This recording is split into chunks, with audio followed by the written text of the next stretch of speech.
Welcome to the NBA Now and Then, 50, 40, 90 interview series. Hey, what's up, everybody? I am Uriah along with Ben. Of course, with NBA Now and Then, we have our comparison episodes, but here we are with another 50, 40, 90 interview where we chat with key figures who are part of the basketball community. Ben, happy Thanksgiving. How's it going? How was your Thanksgiving? It was good. Low key, just cooked out here with some cousins, and yeah, it was nice. Just relaxed. I watched a lot of basketball. A lot of League Pass happened. Good. 4 games a day. I was like, all right, I got to turn this off. Yeah. No such thing as too much basketball, unless you're a Sixers fan. But anyway, we digress. Yeah. We digress. Right.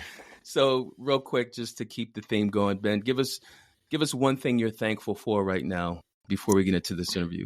I'm thankful for Jared McCain. Steal at 16, just like positive vibes. And he looks like he's got a little Jalen Brunson to his game. So I'm excited to see how he develops. So I think he was a steal. So he gives me hope in a fairly hopeless moment right now for Sixers fans. I'm going to say what I'm thankful for, and I'm thankful for our guest right now. We have Paul Knepper. Paul Knepper is an author who formerly covered the Knicks for Bleacher Report. His first book, The Knicks of the 90s, is available right now online. His second book is a Moses Malone biography, which will be out next fall. No title for that yet, right, Paul? Still working on that, yeah. Still working on that. What's up, Paul? Nice to finally meet you. You got a strong Twitter following. Read your book, amazing book. And I'm not even a Knicks fan, but it took me back to yesteryear. But welcome. How you doing, Paul? Thanks. I'm doing well. It's great to be on here. You know, my Knicks have been a little up and down, but I'm optimistic. So we'll get into that some, I'm sure. But, you know, I'm always happy to talk basketball. I had a question, Paul. When did you first get into basketball? I started playing in organized ball when I was probably like 6, 7 years old. You know, I grew up in New York, and I watched a lot of St. John's. My guy Louis Carnesecca just passed away. I was sad to hear that. Yeah. But, rest in peace. 99 years is a nice run. So he I coached some the of that. Chris Mullin team, right? Yeah, exactly. Chris Mullin and Mark Jackson and Bill Wennington and Walter Berry. So I watched that a little bit. Patrick's first couple of years, but I think what really got me seriously into it was when Rick Pitino came to the Knicks in 1987. And there was a lot of excitement around that then. And I think as a young kid, too, that was a fun team to watch because they were full court pressing, trapping, full court pressing, and shooting a lot of threes back at a time when nobody was shooting threes. So There was an excitement about Pitino. It was a fun team to watch. Patrick was there, and I think that's when I kind of became like a super fan. Yeah, that was a great time period. I distinctly remember the Pitino team. I think growing up in Philly, the Sixers and Barkley, they would always go head-to-head multiple times against Ewing. And there was a buzz around this young coach who was used to the college scene. But you mentioned the Knicks in that time period. Read your book, Paul. Couldn't put it down. Each chapter took me through a really great time portal for basketball fans, especially Knicks fans. So my question to you is, what inspired you to write your book, The Knicks of the 90s? Yeah, I mean, it starts with love, right? I love those teams. I always say Pat Riley's 4 years in New York exactly coincided with my 4 years of high school, which I think for many people is kind of the height of their fandom. You know, that was Larry Brown for me.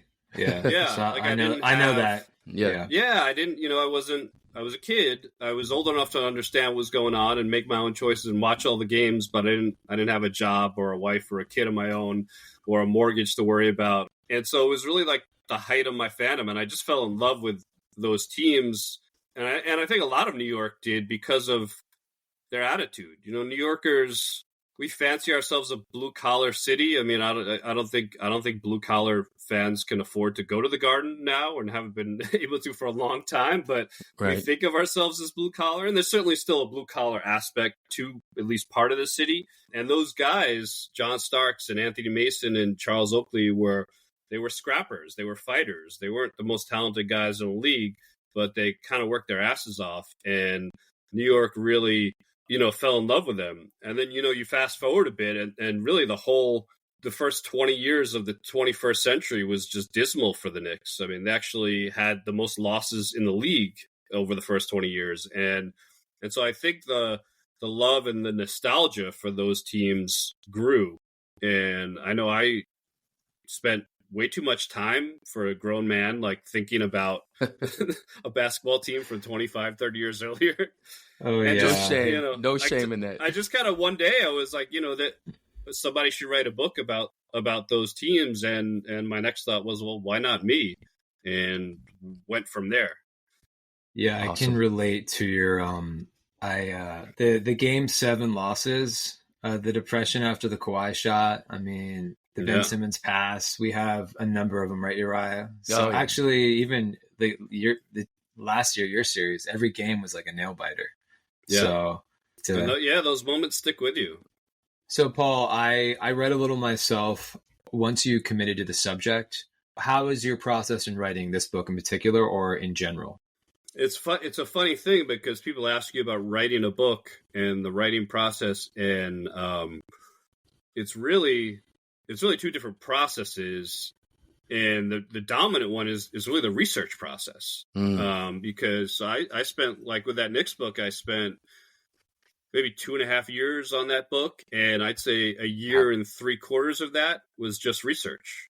It was almost 2 years before I even put, I was going to say pen to paper, but fingers to keyboard. Yeah, I get it. So tons and tons of research before I even start writing. I think there are some people that might do it a little more piecemeal. Like they might, do research for the first couple of chapters, write the first couple of chapters, then do research for the next parts. But I did all my research up front, and that entailed, reading, thousands of articles. For example, every article written about the Knicks in the New York Times from like 1985 to 2002. The same with the Daily News.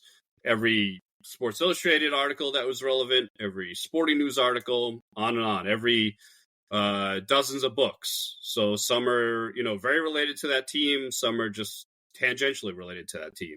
Reggie Miller wrote an autobiography. Mark Heisler wrote a biography of Pat Riley. Olajuwon wrote an autobiography. There are books written about those 94 Rockets. So anything that's even some way related.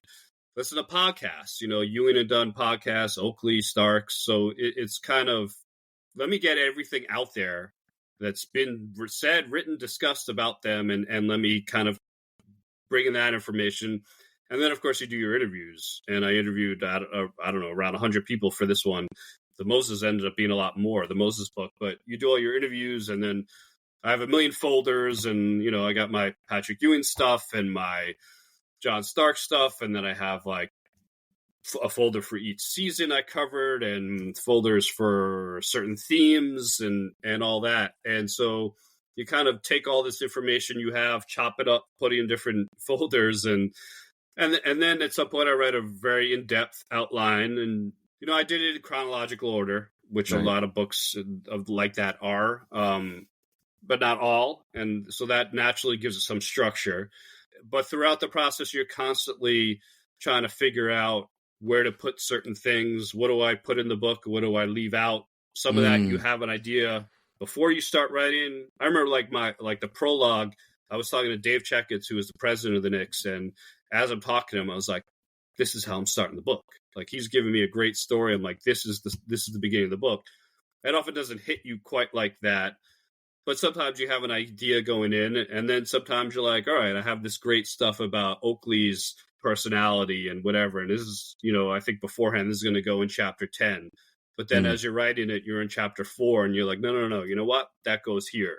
And so you end up moving things around. That's kind of a long-winded answer. But I would say, the important thing is how much is done before you ever start writing. First the research, and then the preparation and the outlining and the planning of where things are going to go. And then your own research, your fandom of like this era. So you already had this kind of built in. I imagine Uriah and I could do the same about like the Larry Iverson Brown. years. Yeah, the Iverson years. I mean, process years. So I think that's like a starting point. I had a question in addition to this, because you learned that you kind of talked about this, like this process to writing a book. Did you study creative writing or journalism in school? That's a good question. No, I didn't. Undergrad, I was a psychology major. Okay. And then I went to law school. And then after that, I wrote for some startup websites, and I wrote just, here and there, and then eventually wrote for Bleacher Report. But I would say the best class I've ever taken was in law school, and it was called Intro to Legal Research and Writing. And it taught me how to find information and how to write information. It was a great class. I learned a ton. Writing a book is somewhat different because legal writing tends to be very dry. Yeah. You're not really using adjectives or descriptive words describing scenes. It's very, this plus this equals this. And so I had to, I think, step away somewhat from my legal background and expand my writing, but it gave me a great framework. It taught me structure. It taught me how to use an economy of words and to say what you want as directly and in as few words as possible. Yeah, Very cool. Yeah. I just want to say, though, your writing prose, because I'm a writer too. I write for Philly Sports Network and the Sixer Sense formerly. And the one thing about writing is less is more. Like less is more, especially when you're including statistics and actual plays from specific games. But your writing prose I really enjoy because the way you would intertwine the players' biographies, like you would talk about a certain era and then you would mention John Starks, his journey through the CBA. Was it CBA back then? Yeah, CBA back then, yeah. Anthony Mason. And I recall growing up remembering they had an arduous journey to where they got to the NBA, but you really fleshed it out and you did it like seamlessly. So thank you. Back to your book. I'm curious. I'm sure Ben is too. Mm-hmm. Every writer goes through the process. They organize it. They move pieces around. They get the right facts. They get the right intro to the chapters. But out of all your chapters, which one would you say stands out the most and why? I don't remember which number chapter it is, but it's called Stark's Reality. And what it was I did a whole chapter on just Game 6 and Game 7 of the 1994 finals. Yeah. And which, quite frankly, was pretty emotional for me. A lot of this was emotional. It was like writing this book was like therapy. There were a couple of things I found really interesting about those chapters, and I enjoyed diving that chapter, and I enjoyed diving into that because there's this weird dynamic with Starks where Game 6 of the 94 finals, he was fantastic. Most of the series, he was fantastic. In fact, possibly could have been finals MVP if things had worked out differently. Right. But fourth quarter of Game 6, the Knicks are down 8-10 points, and Starks just explodes. He goes crazy. I think he had 16 in the fourth quarter. He had hit several shots in a row. And then here we are at the Knicks are down 2 with a few seconds left, and they run a pick and roll, and Starks pulls up for 3, and Olajuwon makes what I contend is one of the greatest plays in the history of professional basketball. I truly believe that. I don't think it gets the love for numerous reasons, but he made a play. I don't think there's anyone else in the world who could have made that play. He just gets his fingertip on that ball. And, and then, so Game 7, Starks shoots 2 for 18, 0 for 11 from three-point land. I mean, just completely, he just shoots them out of the game. Wow, 11 threes back then. Yeah. That's wild. Yeah. And wow. He didn't make one of them. And he shot them out of the game. It's fascinating because if Olajuwon doesn't get his finger on that shot, and I talked to Starks about this, he's adamant that shot was going in, and it's hard to argue with him. He was on fire. I mean, he was really hot. If that shot goes in, so many different people's legacies are completely altered. For one, I mean, Starks was the GOAT in Game 7. He would have been, I mean, he's still loved in New York despite it, but he would have been he would have hit a shot to win a championship winning shot. Like, I think he might have been finals MVP.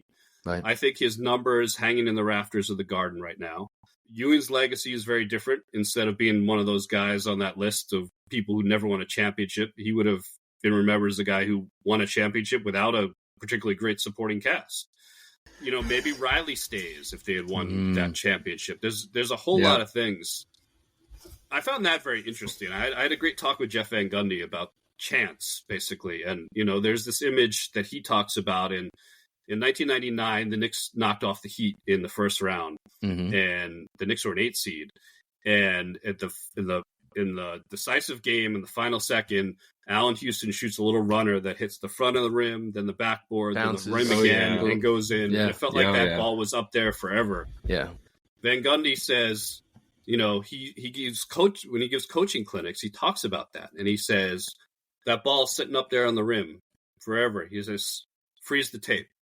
Good coach or bad coach? Am I a good coach or a bad coach? And it's and he talks and he goes on to talk about if that shot didn't go in, Van Gundy would have been fired. Yep. There would have been major changes throughout the organization. Unquestionably, he would have been fired because that team had the biggest payroll in the league and really high expectations, and a first-round exit was not going to cut it. And instead, with Houston, the shot goes in. The Knicks end up going to the finals. Van Gundy is a great coach and, goes on to future jobs, and his career takes a different trajectory.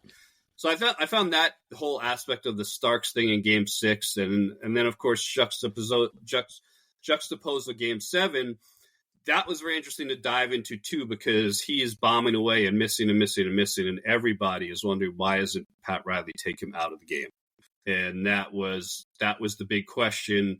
Most people I talked to, people in the Knicks front office, Starks teammates, think Starks just sat down. I'm in the minority, and that I think it was the right call. It's, we're all Monday morning quarterbacks, and it's easy.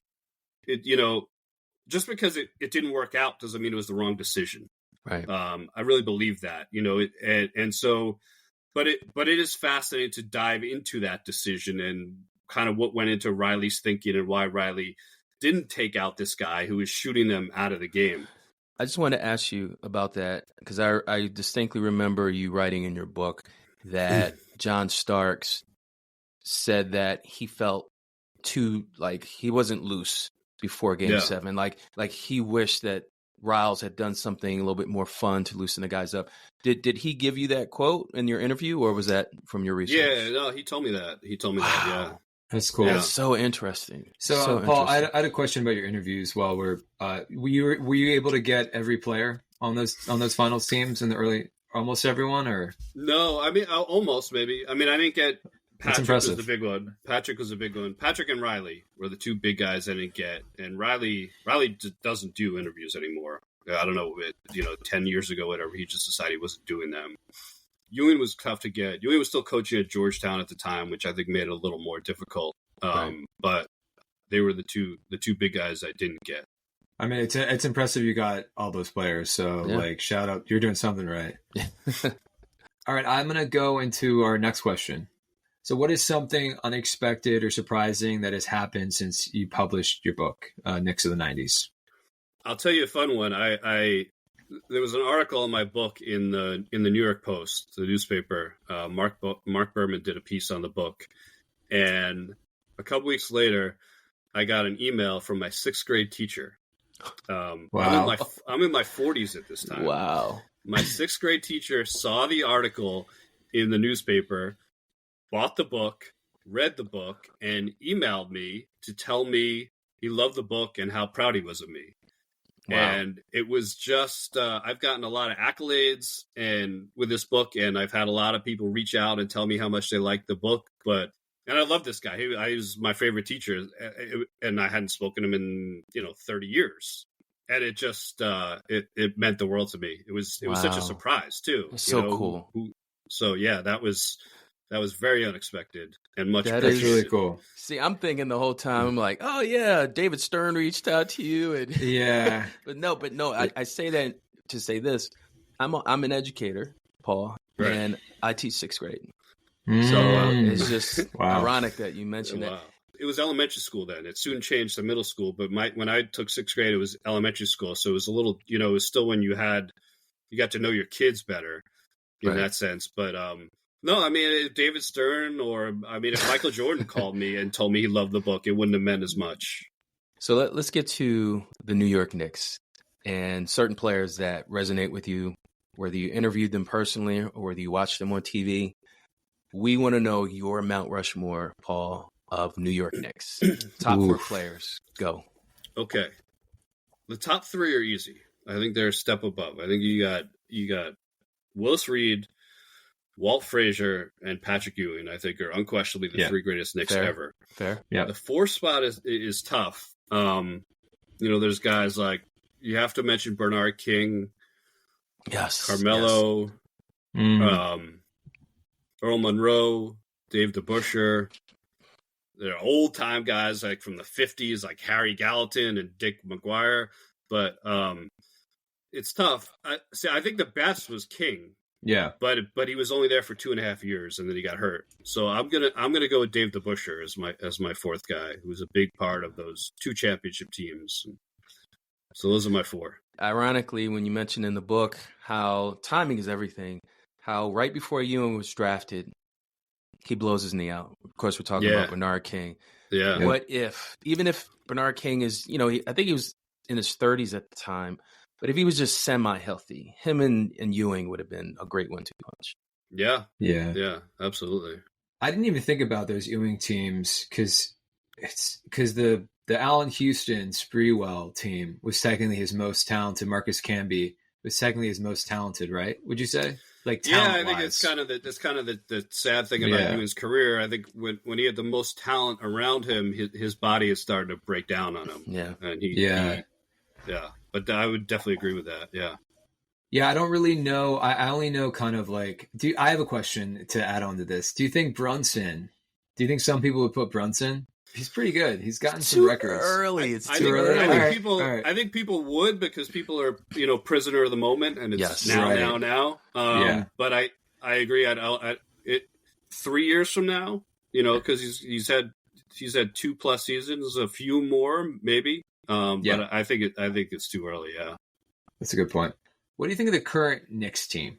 Yeah, it's weird. We're going through a weird period, because I think the great Knicks teams have always been great defensive teams, and last year we were a really good defensive team and tough and physical, and we're not anymore. I think they're going to be a much better team the second half of the season than the first half. The offense is incredible. I saw after last night's game, they're number one in the league in points per possession. Towns just opened up a whole new dimension to the offense, but he doesn't protect the rim at all. I think they're really good. I think the offense is right there with anyone. I think the defense is going to be a problem. You look at the East, and Cleveland has been great. I don't think the Knicks have fully hit their stride yet, and I think they could be a conference finals team. I think they have that in them. I don't think they're beating a healthy Boston. I just think Boston... I was watching Boston a couple weeks ago, and I thought to myself, man, they're really good offensively and defensively at all five positions. Yeah. Yes. The Knicks are good offensively at all five positions, but Brunson and Towns aren't very good defenders, and there's just no holes there. Right. You guys have good shooting. You guys do have good shooting, I've noticed, with McBride, and I do think once Bridges and Anunoby are solid 3-point guys, 3-point shooters. I'm not. I think for me, and I might be a prisoner of the moment because of the status of my team, everyone being hurt. But I do think a lot of the records right now, as we're a month into the season, people are teams that are very healthy. What do you know? They're like 17-3, and teams that are struggling to be 500. Yep. I do think the Towns thing you guys did a really good job with that trade, because you're seeing kind of his importance in what's happened in Minnesota right now. Just what he opens up, Yeah, and Randall's tricky, man. I don't know. I had Knicks fan friends who did not like that trade at all. You saw in the playoffs, like, we were not happy to give up DiVincenzo. You saw he was a high impact player last year. He is. He's struggling now too over there. Yeah, they don't have. I remember watching the Timberwolves in the playoffs, and obviously they had so many centers, but they really lack guard play, and I think you're seeing that now. And it's I think they'll probably figure it out. I think Anthony Edwards is that good. But yeah, it's a bummer to see what's happened there. But it's definitely good for you guys. And so, Paul, I used to go in a lot of NBA spaces, and the Knicks fans, by a long shot, you guys would have Twitter space rooms, not one, not two, sometimes 3 of over 500 people in each room. Like, that's crazy. It would be crazy. Late my time. And it'd they're be all like shouting 2 at each a.m. other. They're all shouting at each other. But like these guys watch basketball, They and do. so I have to respect that. And I would go in there. Obviously, during the playoffs, it got a little. I had to leave. But yeah, I would say like the Knick fandom is I personally think it's top in the NBA as far as a basketball NBA fan, and like their fans knowing the sport, truly watching the sport, caring, because you guys haven't been good for a number of years. And yeah, it's an impressive fan base. I get that it's the biggest city in the country, so that's going to happen. But yeah, it's from my experience, you guys have a very intense fan base and very large. Can't disagree with any of that. So I have some notes. We're still talking about Knicks before we go into the NBA draft time machine. But I was reading your book, Paul. I'm just taking notes left and right because there's a lot of stuff that I did not know. And I'm going to share this with Ben because he probably doesn't know this. And to anyone listening or watching, Paul really dives deep. He mentioned earlier the research that he did 2-3 years of just compiling data and organizing it. So here's some standout details from your book. So in chapter 2, you mentioned Pat Riley. He would fine Knicks players $500 if they helped an opponent up off the ground, which I had no idea, right? I mean, unless you were reading the papers back then. I didn't know that Michael Jordan and Patrick Ewing met while they were visiting UNC as high school seniors. I had no idea that went down that way. Gerald Wilkins used to keep a picture of Michael Jordan in his bathroom mirror. He told me that. That was a great, sometimes you're doing an interview and you get a guy drops a little nugget that they just kind of say it like, in passing. And I'm like, whoa, hold up a second. That's a good detail. I want all that. Were you serious about this? He's like, yeah, I'm serious. I was like, all right. Patrick Ewing also had the same agent as Michael Jordan, David Falk, right? Wow. So I did know that, but I didn't know that the Warriors were going to trade for Patrick Ewing, right? They wanted to. What year? Yeah. 1991. 1991. Oh. 1991. Yeah, he was that. He just was. He wanted out. He just wanted out. Yeah. Yeah. A few more. There's one here about Tupac Shakur. I got to get to the Tupac story. You know what I'm talking about, Paul? Yeah. So it was something going on where, Charles Oakley was known for, I guess, going out and partying. He was at a nightclub and he wanted to drink champagne, but apparently Tupac had taken the whole club and he ended up having champagne with Tupac all night at the club. So he went to the bar to order a bottle of champagne, and they said they were all out because Tupac bought every bottle of champagne that they had. He's like, just sell me every bottle of champagne that you have. That is hilarious. I can just imagine those two chopping it up. And the last one before we move on, this is my favorite story. Apparently, when Xavier McDaniel and Charles Oakley, when they were opponents, they got into a huge fight, right? So once McDaniel was brought to the Knicks, Oakley was already there. Pat Riley, he showed a video of the two guys fighting, and they're in the locker room. Guys are laughing. And then he said, now you fight together. I thought that was just such a cool, because I can imagine the tension between those two players because I guess they hated each other, but then they're on the same team. Water under the bridge. Yeah, Charles Oakley was good. I always forget and in your book you talked about it. I always forget that Charles Oakley, because he was an all-star on the Bulls, right? With Jordan one year? Wasn't he early in his... No, he wasn't. Close. He was close, yeah. I always forget that he had he had a different style. I mean, he was younger, more athletic. But I always forget that era of Charles Oakley. He got his first All-Star, I think, the same year as Starks. Yeah, right, 94. Yeah. It was a huge thing because Oakley in the book, you mentioned, always felt like he wasn't getting enough playing time. He was overlooked, but I'm sure that was a great milestone for him. And Charles Oakley played with some good players because he was on that Vince Carter team too. That's right, Toronto. Yeah. I forgot about that. Yeah, he was good on them too. All right, Ben, I know you're ready for the time machine. Paul, you ready for the NBA draft time machine? Let's do it. And now, get ready for the NBA Now and Then Draft Time Machine. All right, here we go. Paul, you have two NBA stars from different eras. They're in the same draft class. For fun, if you were guaranteed that both players could have a decade-long career of equally good health, who would you pick? I will go first. Let's go with Devin Booker or Gilbert Arenas. I think I would take Booker. I think he's more of a team guy for starters. Okay. I mean, Arenas could score, man. He could score with the best of them. But I think Booker's a little more steady, a better decision maker, and more of a team guy. So I would go Booker. Okay. I like that. Usually people say the size and the shooting, so that's a first. Yeah, he's a team guy. Yeah, I mean, yeah, Arenas I like would you say he was more of a point guard, Ben? Yeah, we talked about this. Yeah. He's in that Iverson started at that combo guard. Right. Yeah, here's the thing, too. I don't think either of those guys are good enough to be a best player on a championship team. And so I think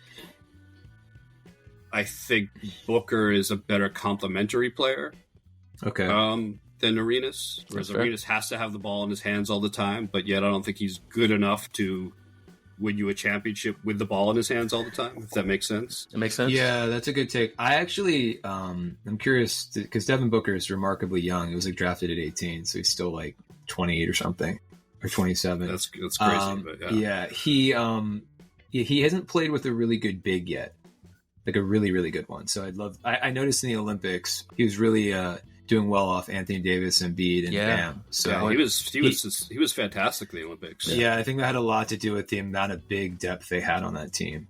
All right, so this one is interesting because this guy has taken a huge leap this year.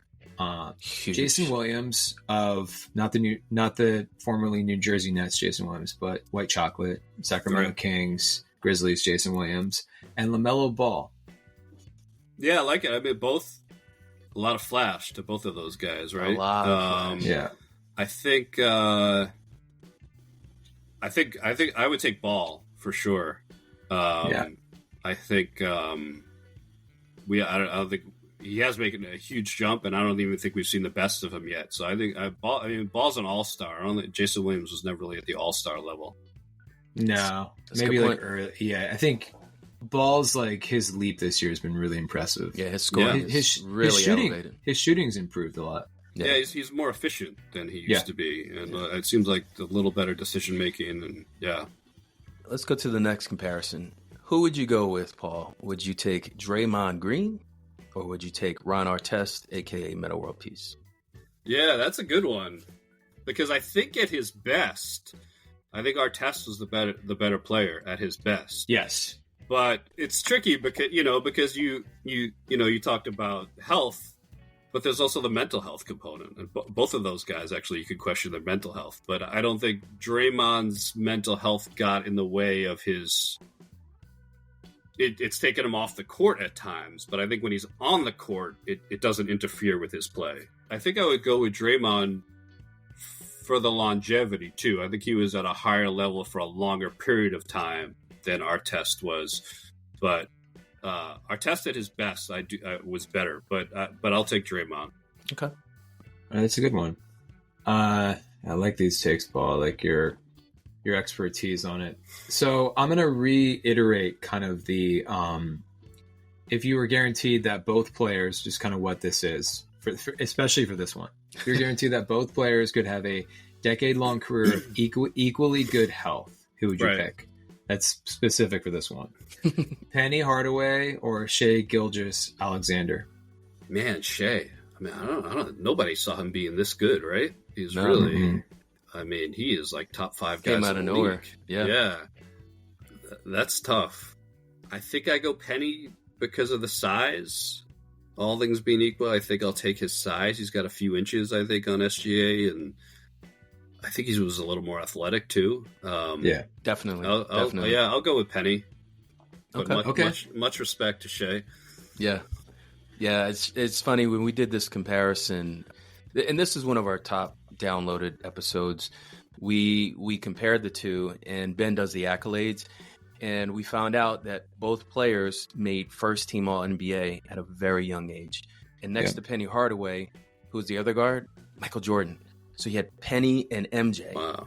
First team, I guess it was 95, whatever, 96. Yeah, I remember. But then when he did SGA 2 years ago or last year, first team All NBA, and he's not even 30 yet.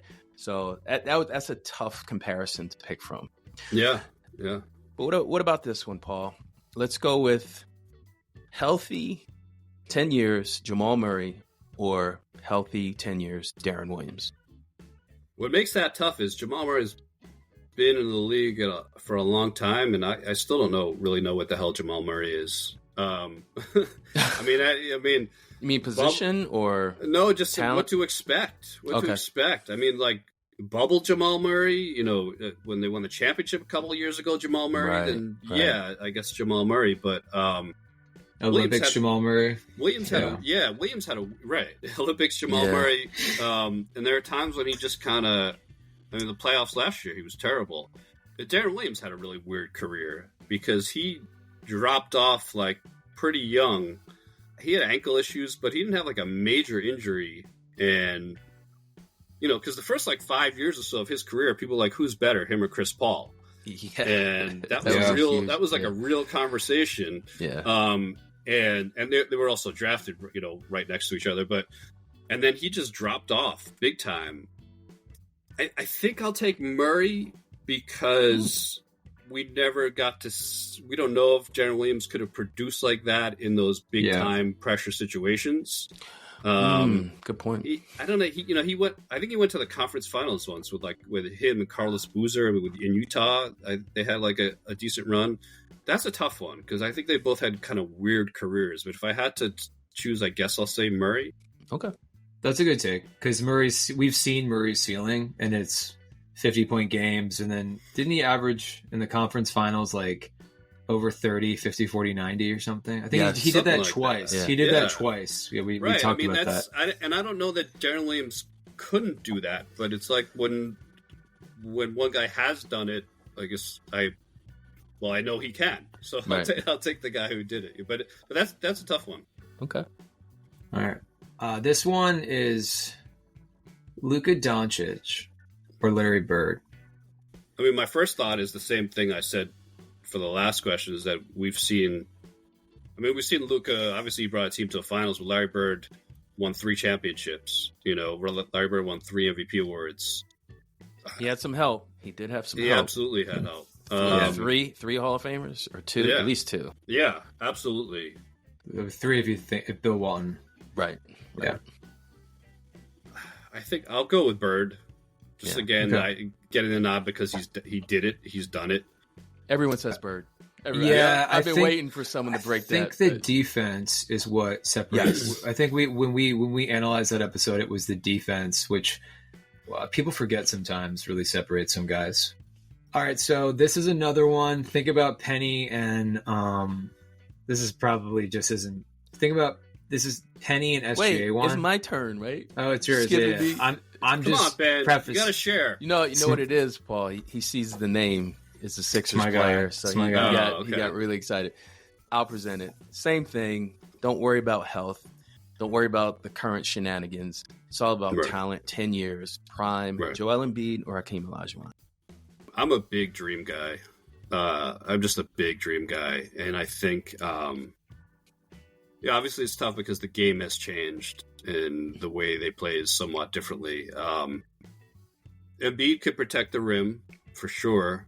I don't think people know how great a defender Olajuwon was. Like, Olajuwon won Defensive Player of the Year.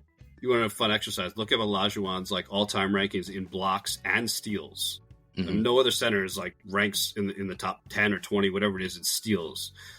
So I think pure talent, I would give him the slight edge. The other thing that's tricky with Joel is, we're talking about, and this again to some degree goes to the mental. A lot of stuff's been coming out. It doesn't sound like he's a great teammate. It doesn't sound like he's a great leader. And when I say teammate, not that the guys don't like him, but when you never had dreams teammates being like, hey, dude, you got to come to practice on time. And you have to wonder, too, with the injuries, a lot of that's luck. I also don't think we've ever seen Embiid in top shape. I don't think his whole career we've seen him in as good a condition as he could be in. So, yeah, a lot of the injury, a lot of that stuff with him is luck, but some of it I think is also just approach and demeanor and that. And so I think I give Olajuwon the edge there just in terms of commitment. Okay. That's fair. That's fair. So, I'm sorry, Ben. No, that's a good take. I mean, hey, a beat is. We're in a dark period right now. With we'll get out of it though. Yeah. I'm thinking there's going to be an entirely different narrative, and we're all going to laugh at November and December. We can only hope. Hope. Yeah, I mean, because look, he has the talent to go crazy and win a championship virtually by himself. Like, he could do that. It doesn't have to be by himself. But the thing with the Sixers is early in the season, even in various iterations of Joel, we're always like the number 1 or 2 seed to start the year, and then there's some injuries or teammates quit on them, but it's there's also like, you know, theories on like the whole tanking thing. What does that do? But all right, let's go on to the next one. This one's going to be, these guys played a little bit different style, but Kyrie Irving and Isaiah Thomas. Isaiah Thomas was so cold. People have no idea. People now have no idea. I don't care if you look at his stats. I mean, there's some similarities there. That they may be the two. They may have the two best handles I've ever seen. Yeah, Isaiah had a sick handle. Yeah. That dude was cold and he was nasty and he would rip your heart out. And he was the best player on a team that, you know, won championships when Bird and Magic and Michael were all doing their thing. Isaiah rose up and won 2 rings as the best player. And I think he was a better leader than Kyrie too. I mean, if you're talking pure talent, yeah, I think Kyrie's right there with him. But I think may even be better. But I think Isaiah definitely couldn't shoot like Kyrie did, not with range. Right. But he didn't shoot as many threes then. But I think there was just a feistiness and determination to Isaiah that puts him a step above. Yeah. Yeah, absolutely. I like that. Absolutely. Speaking of shooting threes, these next 2 guys, one guy I'm sure you have a special place in your heart for. Who would you go with? Damian Lillard or Reggie Miller? Man, that guy. Okay. I'm taking Dame. I'm taking Dame. I think Dame has a more complete offensive game. They're both obviously all-time long-range bombers, great outside shooters. I don't think Reggie had much beyond that.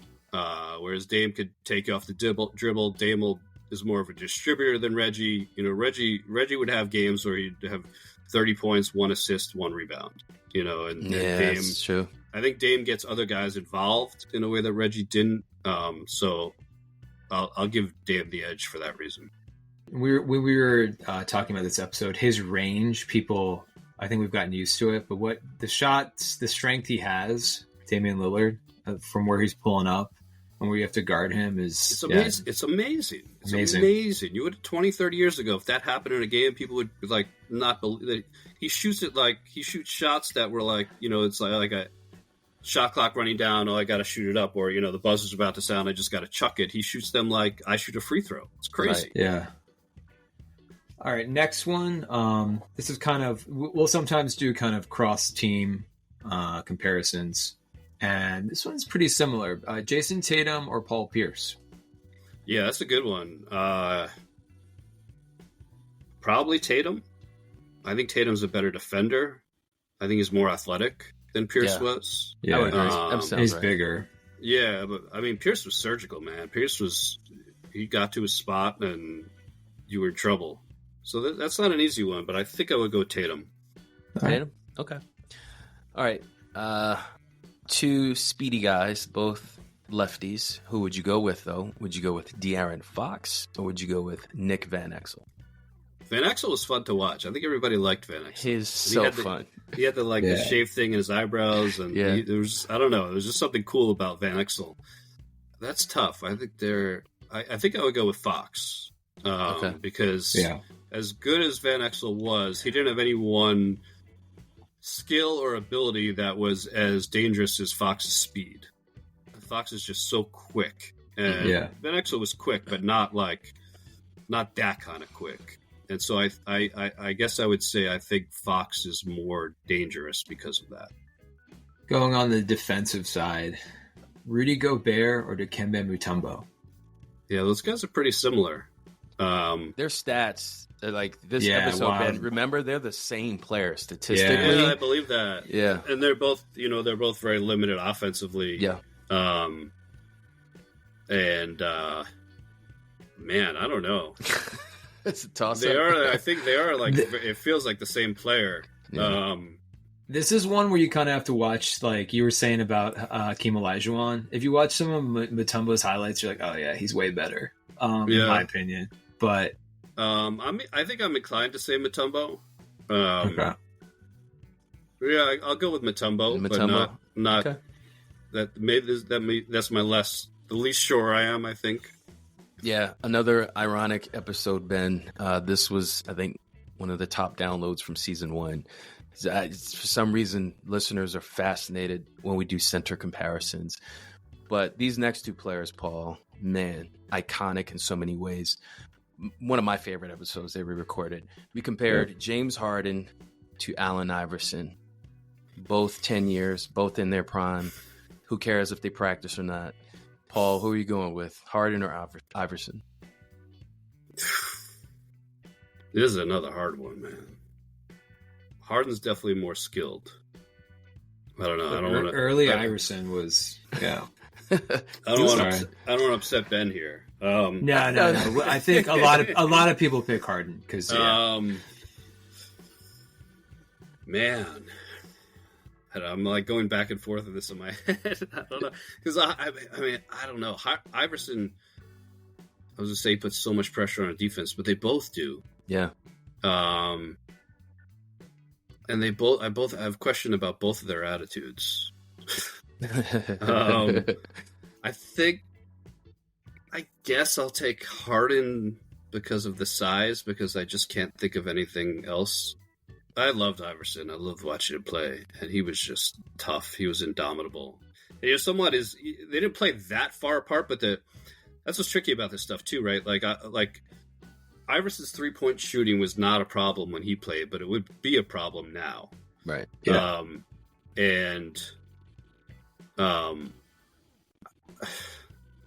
I'm going to go with Harden. I don't even have a great... I wish I could articulate a great reason why. I mean, I don't know. What do you guys think about that? He's 6'5", and he can shoot the 3 probably better, right? And he's a better distributor. Everyone that we've had on has said he's a much better facilitator, in his instincts and court vision are far superior than Iverson was. Yeah. Even though Iverson had the heart of a lion. But you're right about, I like what you said, Paul, about Iverson, because you see it, I would say the player you see it early Westbrook, but with Ja Morant, when he's healthy, it's that same, that such elite athleticism and the speed that can just get to his spot. And so it disrupts. I would throw in a young Derrick Rose there too. There's just, when you have a guy that quick and that could finish that well, it just puts it just kind of wears you down. It gets all your big guys in foul trouble, and it just puts tremendous pressure on the defense. Whereas Harden, he makes the threes, but he, in a sense, he bails you out a little bit because he takes so many threes. Yeah. It's a good take. All right, the next one. This guy's hurt right now. Ironic because we're comparing him to a injured guy. Paolo Banchero and Blake Griffin. So taking injuries aside, if they had it, Blake, I think Blake will be forgotten by history. I think people will forget how good he was. Yeah, because he really was a great player. And that being said, I think I take Paolo. Okay, that's fair. Yeah, I think Paolo can get his shot in a way that Blake couldn't. Blake was a tremendous finisher, but I don't think he could create his shot the way Paolo can. And I think, and Paolo too. Also, we haven't seen the best of Paolo Banchero yet by far. So I would take Paolo. Yeah, he's got some Carmelo to his game. Absolutely. All right, next one. We're almost done. This one is a comparison of guards, but who would you take? Would you take Jalen Brunson or would you take Chauncey Billups? See, he put his head down. Knicks fans might. That's my guy. That's my guy. I love that guy. It's a great comparison, though. I think it's a great comp because there are some similarities there. Probably somewhat similar three-point shooters. Maybe Brunson's a tad better, but they're similar. Brunson looks for his shot more now. Yes. And Billups didn't have Brunson's footwork. Brunson's footwork is elite, and his ability to get his shot off is elite. I think I take Chauncey. I hate picking against my guy, but I think I take Chauncey. The two things, and they bleed together somewhat, are the size and the defense. Yeah. Chauncey was a really good defender. Yeah. And he could defend. He could switch better because he was bigger than Brunson. And Brunson's great at taking charges, but he's not a very good on-ball defender or the pick and roll. He struggles. So defense would be the deciding factor for me there, and I'll take Billups. Sounds good. Yeah, that we talked about him in another. What did we talk about him with you, Ryan? We did a Mount Rushmore of 2000s point guards, and Chauncey we're trying to figure out if he would make the fourth spot. And did he make the fourth spot? I think he did. I think he did. Yeah. Because what you just said, Paul, the defense it's so underrated. I mean, you see it with these Boston guys like Derek White and their two-way abilities. Yeah. Why they're so good. Yeah. Jaylen Brown, all Tatum. of them, all those guys. Tatum, All of Brown, them. Holiday. Yeah. Porzingis even. Yeah. Like no one Porzingis takes. could protect the rim. Yeah. All right, so this is a famous debate in every NBA space. We've talked about a few of these players already. So we did a NBA draft comparison of a year, and there's obviously the two right now: 1984 NBA draft versus the 1996 NBA draft. Which is better? Yeah, those are two big ones, right? I'm trying to think. I mean, You're right. Do you want to give them like five? Give them like 5 or 6 players of each. Yeah, he I know a lot of them. He knows. I know Rick, it. Stockton, Barkley. Yeah. Jordan. I think I'm inclined to go 84, and I think 96 might be a little deeper. Yes. Because you had guys like Jermaine O'Neal, who was on his way to the Hall of Fame before he got hurt. Peja Stojakovic, who had a great career. Ben Wallace. Wallace. Ben Wallace wasn't even drafted. Ben Wallace, damn. Yeah. Hall of Fame. Yeah. Oh wow, that's it a was. big one. It was deep. Antoine Walker. Yeah. Antoine. Yeah, I mean Marcus Stephon Camby. Martyr. Camby had a really nice career. Yeah. I may have to reconsider. Sharif Abdul-Rahim. But I think the reason Ray I go Allen. 84 is Michael's the best player I've ever seen, in my opinion. Yep. And I think so. When you look at Michael, Hakeem, Stockton, Barkley, I think all those guys are probably top 20 to 25 players ever. Yeah. And when I look at 96, I know there are other Hall of Famers, but I think Kobe is the only one that I would say is top 20 to 25. So I guess what I'm saying is I think like I would put a Stockton ahead of Iverson, for example, and Barkley as well. Okay. So I think... And Steve Nash? Oh, right, Steve Nash. Oh, that's right, 96, yeah. Yes, I think I would put all those guys. It's tough. So there's more Hall of Famers and more really good players in that 96. But I think 4 of the top 5 players came out of the 84 Okay. draft. Okay. I'm trying to think who else is 84. Wasn't we did. There was a couple guys who made an all-star was it team. Leon Rose or somebody? It's Perkins and then Michael Cage. Michael Cage. Yeah, we know Sonics, he actually made an all-star team. Did he? And then he early in his career, I think he was one There's all-star. some I think Kevin Willis was in that class. Yep. Yeah. Who was a really Willis, good player. Or maybe it was Kevin Willis. I think they both made an all-star team. Kevin Willis, and we looked it up. Cage was good. Cage he might have led the league in rebounding one year. He was a good with player. Seattle. That's a really good take. They are like, It's tough. So I think that I would put the top. I think at the top, 84 is a little better, but 96 definitely has more depth. I forgot about Ben Wallace. Yeah. That's another Hall of Famer. So you're and Ray Allen too. So you're officially going with 96, Paul? 84. I'm picking You're 84. 84? Okay. Okay. All right. Our last guest picked 96 for the reason of having a little bit more depth.